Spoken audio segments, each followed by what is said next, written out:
The charm of Kofi's clippers. The town of Luma was the kind of place that seemed stitched together with sunshine and laughter. Tucked between gently rolling hills and framed by rustling coconut trees, Luma buzzed with life. The streets were lined with tiny shops selling everything from grilled plantains to woven hats. The scent of roasted maize and fresh hibiscus filled the air. Goats strutted around like they owned the place, and Auntie Oma, the market's loudest voice, was unofficially elected as the minister of gossip. But no place in Luma drew as much attention or loyalty as Kofi's clippers. Perched at the corner of Market Road and Moonflower Lane, the barber shop wasn't fancy. Its sign was hand-painted, slightly tilted, and featured a pair of scissors cutting through a lightning bolt for reasons no one had ever explained. Inside, the shop was small, 3 barber chairs, a full-wall mirror, and faded posters of haircuts from the 90s. But it wasn't the decor that kept people coming back. It was Kofi. Tall, lean, and always dressed in crisp linen, Kofi moved like music.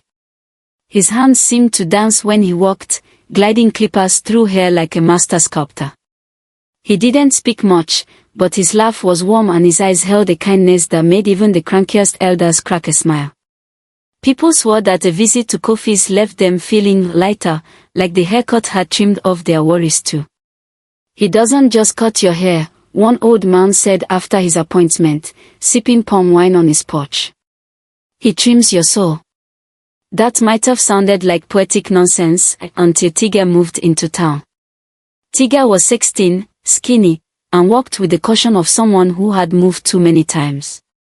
His mother had gotten a teaching job in Luma, and they'd arrived during Harmattan, when the air was dry and dust turned everyone's ankles grey. "Go out and make friends," his mother said, pushing him outside on the first weekend. So he wandered. Down streets humming with life, past kids playing amp and men arguing over draft at the roadside kiosk. Eventually, his journey ended in front of the buzzing little shop with the tilted sign, Kofi's Clippers.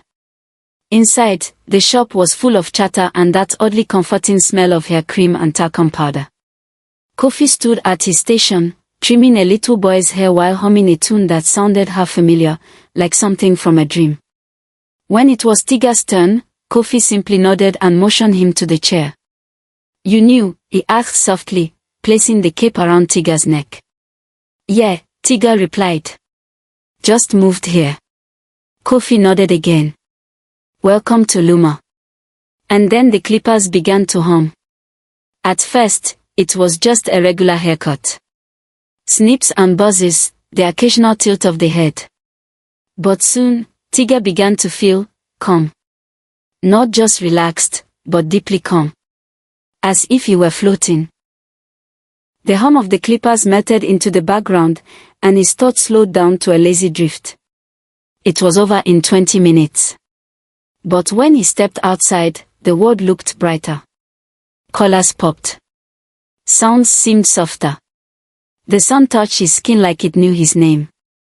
"Yo," he whispered. "That was the best haircut of my life." Over the next few weeks, Tiga settled into life in Luma. He made a few friends, including a fast-talking kid named Bemi, who insisted on showing him the best seal spots and the secret mango tree behind the school. Life was good. And people kept talking about Kofi. "After I cut there, I sleep like a baby for 3 days, Bemi said once, eyes wide. "I'm telling you, that guy's a wizard with clippers." Tiga began noticing things too, how people exited the shop smiling, standing straighter, like their souls had been rebooted. Even the town priest was a regular. If Father Chucks was cool with it, it had to be fine, right? Except something started to feel off. Tiga began to forget things. Small at first, where he put his house keys, the lyrics to a song he used to love. Then bigger. He forgot his old school friend's name. He forgot what his grandmother's voice sounded like. And one day, while flipping through an old family photo album, he realized he didn't remember the name of his favorite childhood toy, the one he'd carried everywhere for years. That night, as he lay in bed staring at the ceiling fan wobbling slightly, a thought popped into his head. Did Kofi take something from me? He tried to brush it off. Maybe it was just stress. New school, new town, new people. But then came the whispers. One night, around 2 a.m., Tiga couldn't sleep. The heat was thick, and the fan was useless. He stepped outside in his slippers, walking toward Market Road, hoping the cool night air would help. As he passed Kofi's clippers, he paused. The lights were off. The street was silent. But from inside the locked barber shop, Tiga heard it. Whispers. Low, murmuring voices. Dozens of them. Faint but unmistakable. He stepped closer. The whispers grew clearer. They weren't speaking any language he knew, but he could feel the sorrow in them. Some of the voices wept. Others pleaded. And then, above them all, a soft humming, the same tune Kofi always hummed while cutting hair. Tiga froze. His skin prickled. The hairs on the back of his neck stood up like they were trying to run away. He stumbled back and ran home. The next morning, he told Bemi what he'd heard.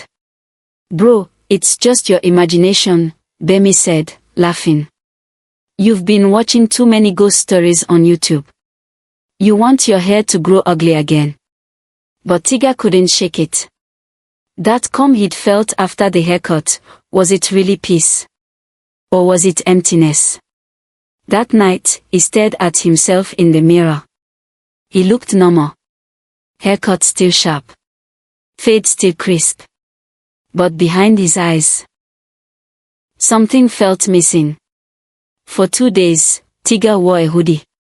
Not because of rain, Luma's skies were as clear as ever, but because something was on his scalp. Something he wasn't ready for anyone else to see. It had started with an itch. Nothing major, just the kind you'd scratch without thinking. But when he ran his fingers over the back of his head, he felt something strange, a cluster of tiny, raised lines. Not like a rash. This felt intentional. A mirror confirmed it. Thin lines, nearly invisible unless the light hit just right. Etched into the skin beneath his fade. Curved symbols. Sharp lines. Circles inside circles. He didn't recognize a single one.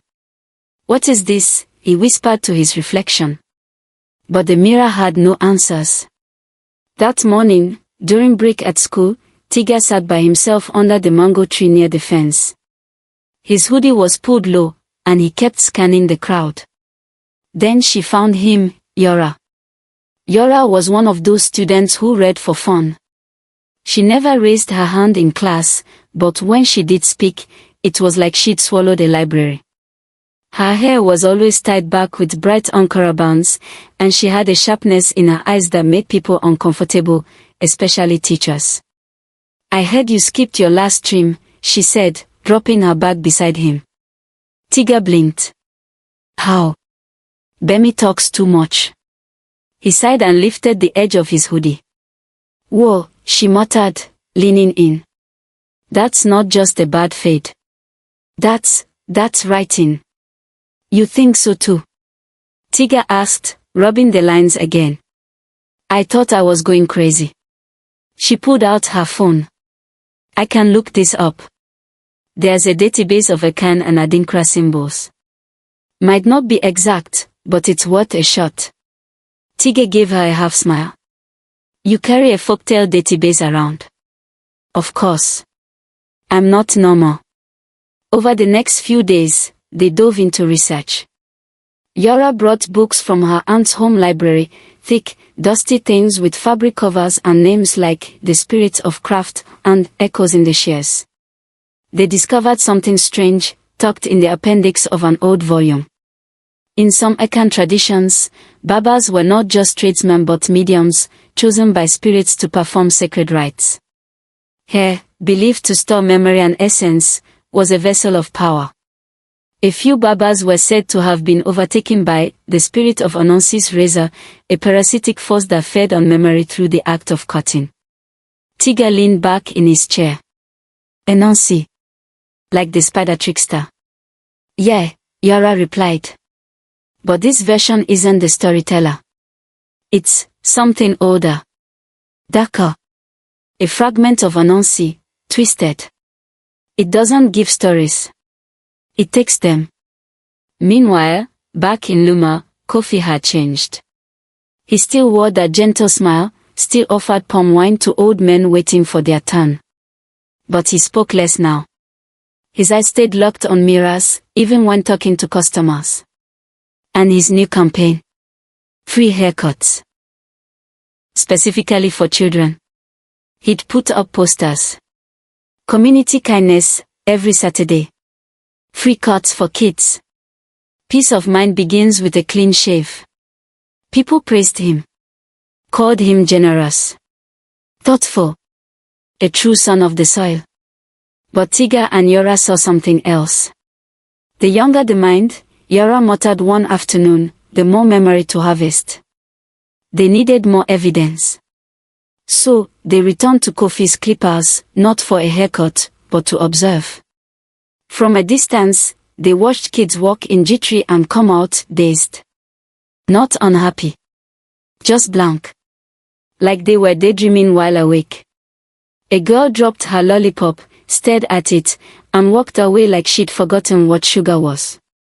Inside the shop, Kofi stood behind the small boy, trimming with precision. His lips moved, whispering again. The boy's reflection in the mirror was still, but in the glass behind him, something twitched. A shimmer. A shift. Something that wasn't Kofi.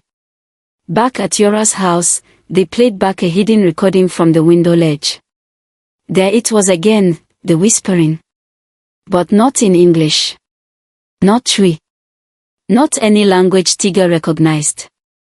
Then came a voice, not Kofi's. A slow, echoing tone that wrapped around their ears like smoke.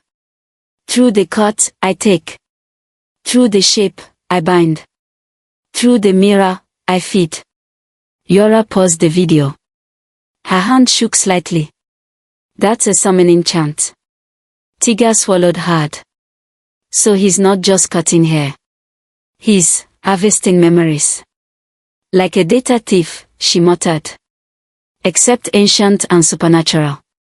That night, Tiga couldn't sleep. The symbols on his head itched more than ever. He dreamed of mirrors cracking. Of Kofi standing behind him, whispering into his skull. Of a spider made of hair crawling down his back. When he woke up, he remembered something odd, a fragment of memory. His late father's voice, laughing. And then, it was gone. The next day, Yora was waiting by his gate. I found something, she said. There's a forgotten shrine near the riverbank. My aunt said the old barbers used to go there for purification after each cut. If Kofi's been corrupted, maybe there's something there that can cleanse the mark. Tiga nodded. Let's go. Now. Now. As they made their way through tall grass and past fallen stones, Tiga felt the weight on his shoulders grow heavier. His steps slowed. His vision blurred. He staggered once, grabbing a tree for support. You okay? Yora asked. He shook his head. I think, the more we learn, the more it fights back. She looked at the sky, now darkening even though it was barely noon. It knows we're coming. And from his barber shop, Kofi looked up from his latest customer. He stared at the mirror, but didn't see himself. He saw them. In the forest. Moving closer. The clippers buzzed angrily in his hand. He smiled, but this time, there was no warmth. Only teeth. The shrine by the river had been real, just like Yora's aunt had said. A moss-covered stone slab with weathered carvings, half swallowed by vines and time. They had knelt by it, placed kola nuts on the altar, and whispered a simple plea. Let what has been taken be seen. Let what is hidden be shown. The wind howled through the trees in response, like an old god sighing in its sleep. Neither of them said much on the walk back. But Tiga's heart thumped like a war drum. He was done wondering. It was time to know. The plan was simple: go back to Kofi's clippers and get another cut. Smile. Pretend nothing was wrong. Meanwhile, a tiny spy camera, barely bigger than a matchstick, would be tucked in Tiga's shirt collar, peeking through a hidden slit. Yora had borrowed it from the school's AV club. She told the teacher it was for a documentary on traditional grooming practices. Not entirely a lie. Just generously interpreted. "You sure about this?" she asked. Tiga smirked, but his eyes gave away the nerves. "I need to know what he's doing when those clippers buzz. What's been taken? And if he sees the camera? Then I guess I get trimmed from memory, right?" He tried to laugh. It came out dry. Kofi welcomed him the way he always did: soft smile, firm handshake, the warm scent of lemon oil and shea butter in the air. "Back so soon?" he asked. Tiga slid into the chair. "Just needed a touch-up." The cape went over him. The mirror loomed in front. The familiar click and hum of clippers filled the room like a swarm of bees settling in. Then, it began. Tiga kept his eyes half-lidded, pretending to relax.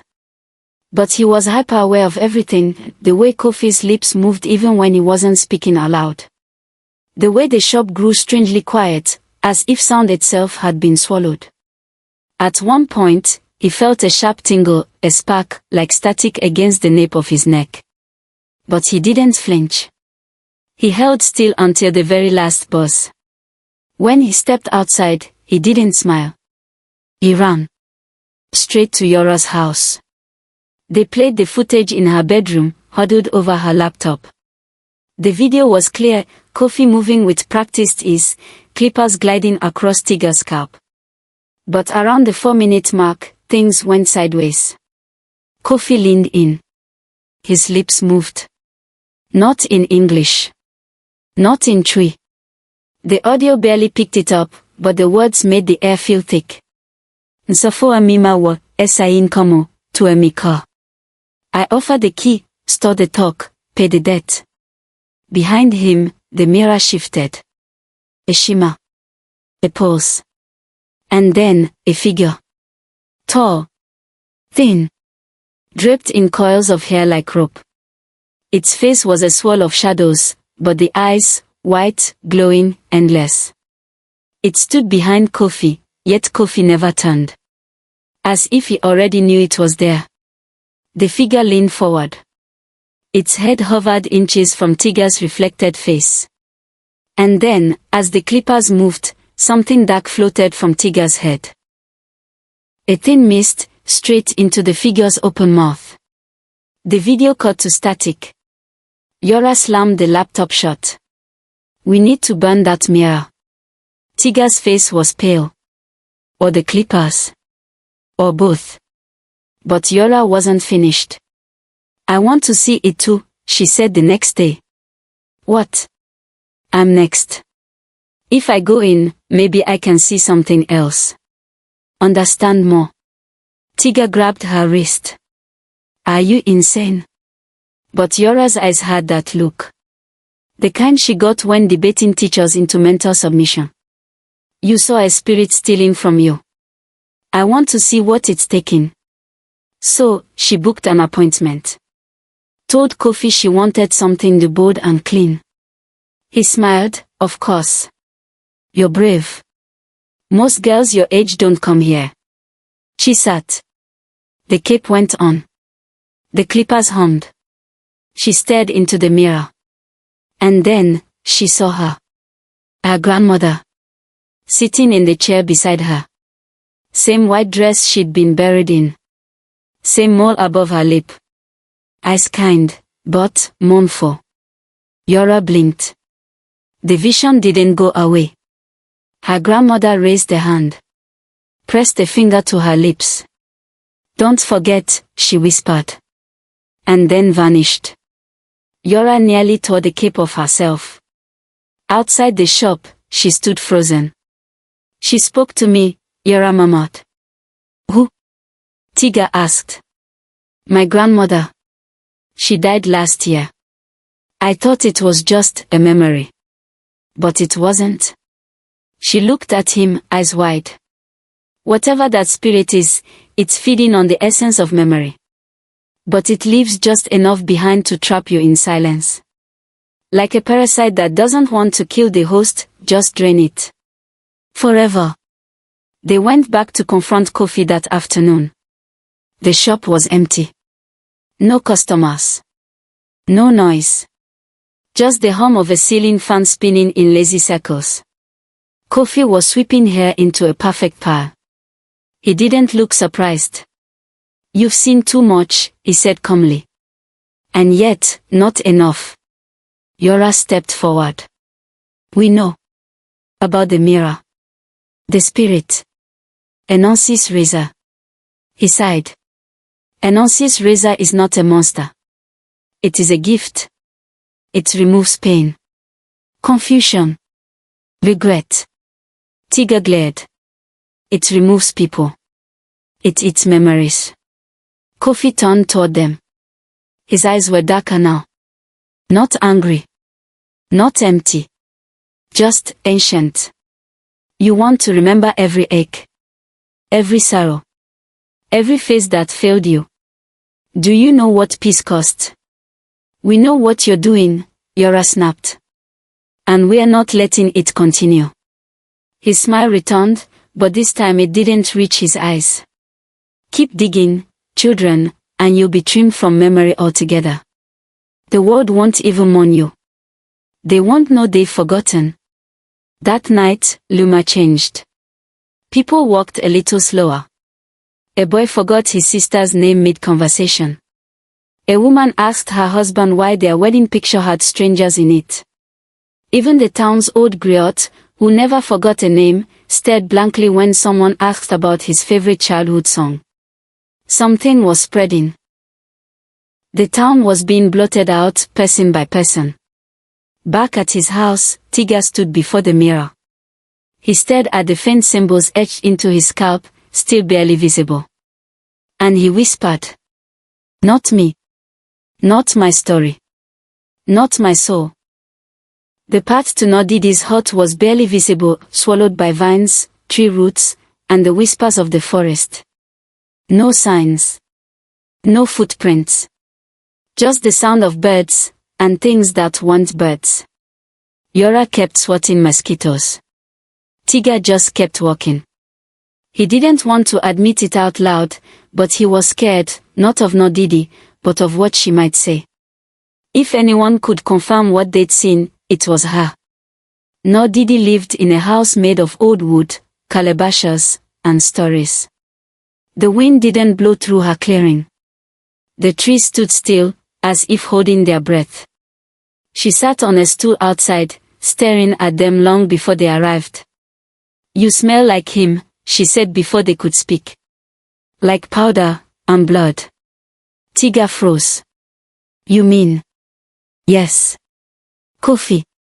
Her voice was low, hoarse like dry leaves. Her eyes. Sharp. Alive. Remembering. Inside her hut, walls were lined with dried herbs, bones, jars filled with shadows that moved even when still.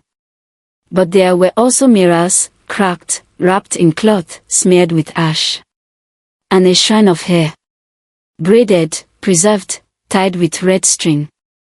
That's not creepy at all, Yora whispered. It's protection, Nodidi replied. The spirit doesn't like to see its reflection. It forgets what it is when it does. They sat cross-legged on the floor. Nodidi ground dried leaves between her fingers. Tiga leaned in. What is Kofi? She looked at him, dead serious. Not what, who? Once, he was a real man. A gifted barber, beloved. But he got greedy. One day, he shaved a dying man's head. That man was a vessel, full of pain, secrets, and power. In his final breath, the spirit inside him entered Kofi. Anansi's razor, Yora said. Not the real Anansi, Nodidi corrected. A fragment. A cursed splinter. It doesn't tell tales. It eats them. She dropped herbs into a brass bowl. A pale smoke rose, calling into symbols in the air. Each haircut is a transaction. The spirit takes a memory in exchange for peace, joy, confidence. That's why people feel lighter, part of them is gone. Tiga ran a hand over his scalp. And the kids? They have more to take. Untouched stories. And they forget faster. Yora clenched her fist. So how do we stop him? No, Didi stood and retrieved something wrapped in thick, black cloth. She unwrapped it carefully, revealing a jagged shard of mirror, dark silver, glowing faintly. This came from a sacred mirror once used to bind lying spirits. When Kofi sees himself in it, he will forget who he is. It must be combined with this. She handed them a satchel filled with crushed herbs, ash, and what smelled like burnt cloves.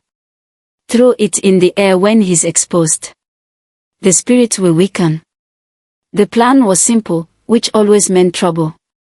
Kofi's shop had to be empty. They had to confront him alone. So they chose Festival Day. When the whole town would be celebrating down at the riverfront with jollof, music, and that one uncle who always danced too hard and pulled a hamstring. Perfect distraction. Kofi would assume they were gone. He'd be wrong. The streets were full of laughter that morning. Drums echoed through the town like a heartbeat. But at the edge of Market Road, Kofi's clipper stood silent. Yora checked the satchel. Herbs. Mirror shard. Guts. Check, check, check. Tiga kicked open the door. And inside, Kofi stood, waiting. As if he'd known. The shop was empty, no customers, no chairs. Just mirrors. Too many. They covered every wall now. Dozens. All reflecting slightly wrong. Some slow. Some delayed. One cracked as they looked into it. I wondered how long you'd last, Kofi said, stepping forward. You two are stubborn. I admire that. Tiga held the satchel tight. You've taken enough. Kofi chuckled. No, boy. I've given enough. People beg to forget. I'm doing them a service. Yora stepped beside Tiga, her hand clutching the mirror shard. We came to return the favor. Kofi laughed, a dry, broken sound that peeled the air like paint. Then his body twitched. Once. Twice. And then, he changed. His skin stretched, turning pale like ash. His clothes melted into strands of braided hair, swirling around him like living thread. His hands fused into shears, long, shimmering, curved like talons. His mouth cracked wider than natural, revealing no teeth, just more hair. The mirrors vibrated. The clippers on the counter spun without touching anything. Kofi, or whatever was inside him, hissed. You will forget you ever were. Tiga flung the herbs into the air. Yora raised the mirror shard. Now, she yelled. But the spirit was too fast. It rushed forward, hair whipping like snakes, shears slicing the air. Tiga was knocked backward, smashing into a shelf of aftershaves and talcum powder. Yora slashed the mirror toward the spirit's face, it recoiled, shrieking. Smoke rose from where its eyes met its reflection. You don't belong here, she shouted. You're just a thief in a story you didn't write. The spirit surged again. This time toward Yora. Tiga, bruised and bleeding, reached for the clippers, not the evil ones, but a broken pair that had fallen to the floor. With all his strength, he held them at the mirror wall. Crash! The glass exploded, shards flying everywhere. And in that moment, when the spirit was surrounded by its own reflection, broken and multiplied, Yora raised the mirror shard and thrust it forward. The spirit's body twisted. The hair flailed. The shears shattered like glass. And with a final scream, One that sounded like 1,000 forgotten names crying out, it vanished. The shop collapsed inward, like it had been folded into a pocket of time. When the dust settled, only the chair remained. Empty. Outside, the festival raged on. No one knew what had happened. But inside Tiga and Yora, they remembered everything. The mirrors cracked. The walls trembled. Tiga and Yora stood in the ruined remains of Kofi's barbershop, breathing hard, blood pounding in their ears. The spirit had vanished, for a moment. But the air was still wrong, like the calm after a scream. Then, the mirrors began to shimmer again. Like liquid. Like portals. From the largest one, behind the barber chair, a form emerged. Not Kofi. Not quite. It looked like him, same calm smile, same neat linen shirt, but his body flickered, like a TV between channels. One moment skin, the next woven hair. His eyes no longer glowed. They emptied. Tiga gripped the counter to steady himself. It's still here. Yora didn't blink. She stepped forward and raised the mirror shard again, not as a weapon this time, but as a revelation. Look at yourself, she commanded. The spirit froze. A low, rumbling growl echoed in the mirrors. See what you are, she repeated, louder. You're not a barber. You're not a healer. You're a parasite, feeding off stories that aren't yours. The shard flashed. The spirit looked. And suddenly, it began to unravel. The reflection didn't show Kofi. It showed a hollow puppet, limbs controlled by invisible threads, its face stitched from hundreds of faded memories. A father's laughter. A child's lullaby. A woman's wedding dance. All woven together like a grotesque quilt of stolen lives. The spirit screamed, a horrible sound like thousands of scissors scraping metal. It turned, trying to flee through the mirrors, any of them, but the frames had changed. They were no longer doors. They were traps. Because in the doorway stood Nodidi. She raised her arms, her hair tied in a crown of ash and leaves. In her hand, a smoking gourd. Her voice cut through the chaos like a blade. Dua no atuitwa, dom konsen. Sansom a whoop, ka any ho, not to no fi ho. The tree has been pruned, release the tangled saw. Spirit that clings, bind yourself and be cast away. _ The smoke from her gourd twisted in the air, forming chains of glowing symbols that wrapped around the spirit's limbs, pulling tight. The figure convulsed, trying to tear itself free. But the shop, the mirrors, the walls, the scissors, all began to fold inward, like a collapsing stage. Dust rose. Glass shattered. With one final cry, the spirit was dragged into the center mirror, which then shattered into dust, taking the entire barbershop with it. Silence. Just the open street. An empty lot where Kofi's clippers had once stood. And in the air, the faintest scent of talcum and lemon oil, then gone. In the days that followed, Luma began to wake up. The fog lifted. Old men remembered lost songs. Children started recalling the names of their toys. One mother stood outside her house crying, not because she was sad, but because she had remembered her daughter's birthday again. But when people walked past the now vacant corner where the barbershop had stood, they paused. They looked confused. Wasn't there a shop here once? What kind of shop? Maybe not. The town forgot the barbershop entirely. Even the name Kofi rang hollow. Only Tiga and Yora remembered. A week later, they visited Nodidi, who now sat under her mango tree, stringing beads with fingers that seemed to move in rhythm with the wind. You did well, she said without looking up. But you must still finish the story. Tiga tilted his head. What do you mean? You've stopped the razor, yes. But stories must be remembered to be protected.